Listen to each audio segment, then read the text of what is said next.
புதுச்சேரியில் 2 அமைச்சர்கள் தன்னை வேவு பார்ப்பது உட்பட பல்வேறு தொல்லைகள் தருவதாக காரைக்காலை சேர்ந்த பெண் எம்எல்ஏ சந்திரபிரியங்கா குற்றம் சாட்டியிருக்கிறார். இது தொடர்பாக புகார் அளிக்க சென்றால் காவல்துறையினர் கிண்டல் செய்வதாகவும் வீடியோ மூலம் அவர் புகார் தெரிவித்துள்ளார்.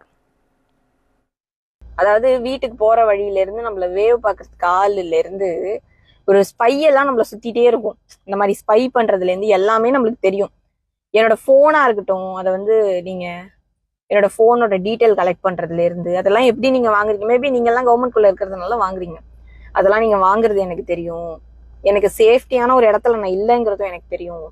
அதை விட முக்கியமான விஷயம், இதெல்லாம் நம்ம ஃபீல் பண்ணி ஒரு கம்ப்ளைண்ட் கொடுக்க போறோம். ஒரு பெரிய அதிகாரி, நம்ம அதை சொல்லக்கூடாது பேரை, அந்த அதிகாரி அங்க உட்காந்துக்கிட்டு நாளைக்கு எனக்கு ஏதாவது ஒண்ணு ஆயிடுச்சுன்னா நான் என்னங்க பண்ணுவேன்னு கேக்குறப்ப அவங்க சொல்றாங்க, வேணும்னா ஒண்ணு பண்ணுங்களேன், உங்களோட சொத்துக்கள் எல்லாம் நீங்க மாத்தி வச்சிருங்க வேற யார் பேர்லயாவது, சேஃப் தானே. இப்ப கூட இந்த ஃபிளைட் ஆக்சிடென்ட் நடந்துச்சுல, அதுக்கப்புறம் எல்லாரும் ரொம்ப உஷாராயிட்டாங்க, யாருக்கு எப்ப என்ன நடக்கும்னே தெரியாதுன்னு ஒரு அதிகாரி அந்த மாதிரி சொல்ற.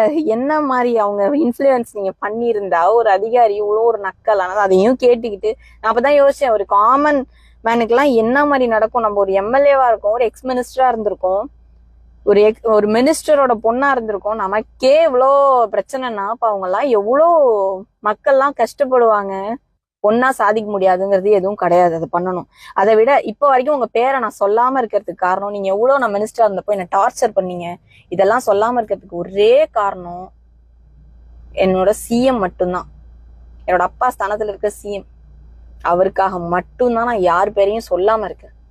அவருதான் உன்னுடைய எலெக்ஷன் வேலையை மட்டும் போய் பாரு, நீ மத்தது எதையுமே காதுல வாங்காதுன்னு. ஆனா திருப்பி திருப்பி தொந்தரவு பண்ணிக்கிட்டே இருக்கும்போது அட்லீஸ்ட் உங்களுக்கு நீங்க டிஸ்டர்ப் பண்றது எனக்கு தெரியுதுன்னாவது உங்களுக்கு தெரியணும்ல. எவ்வளவு டிஸ்டர்ப் பண்ணாலும் தெரியாதுன்னு நினைச்சிடக்கூடாதுல்ல. அதுக்காக தான் தயவு செய்து என்னை டார்ச்சர் பண்றதெல்லாம் விட்டுட்டு போய் உங்களுக்கு ஓட்டு போட்டாங்களா ஜனங்க, அவங்களுக்கு வேலை பாருங்க, அவங்களுக்காக உழைங்க. அவங்கதான் நம்ம முதலாளி. நம்மளுக்கு ஓட்டு போட்டு தேர்ந்தெடுத்தாங்களா ஜனங்க, அவங்கதான் நம்ம முதலாளி. நம்ம முதலாளிங்களுக்கு நம்ம ஒழுங்கா வேலை பார்த்து கொடுக்கணும். அதை முதல்ல தயவு செய்து பண்ணீங்கன்னா, இல்ல என்கிட்ட பணம் இருக்கு, நான் என்ன வேணா மிரட்டுவேன், என்ன வேணா பண்ணுவேன் அப்படின்னு நினைச்சீங்கன்னா அதுக்கு நான் ஆள் கிடையாது. எனக்கு உங்ககிட்ட வரணுங்கிற அவசியமும் கிடையாது. நம்ம இப்பதான் மக்கள்கிட்ட போய் நிக்கணும், அவங்க பார்த்து ஏதாவது செய்யணும், அவ்வளவுதான். எனக்கு மித்த யாருமே இப்போதைக்கு அவசியமே கிடையாது. தயவு செய்து திருப்பியும் சொல்றேன், ஒரே ஒருத்தருக்காக மட்டும்தான் இவ்வளோ பேசிட்டு அந்த வார்த்தையை கூட சொல்லாம போறேன். அது எங்க ஐயா என்ஆர் ஐயாக்கா மட்டும்தான். அவருக்காக தான் நிறைய பொறுத்து போயிட்டு இருக்கேன். பாவம் அவரே நிறைய பொறுத்து போயிட்டு தான் இருக்காரு. பட் சொல்றேன்,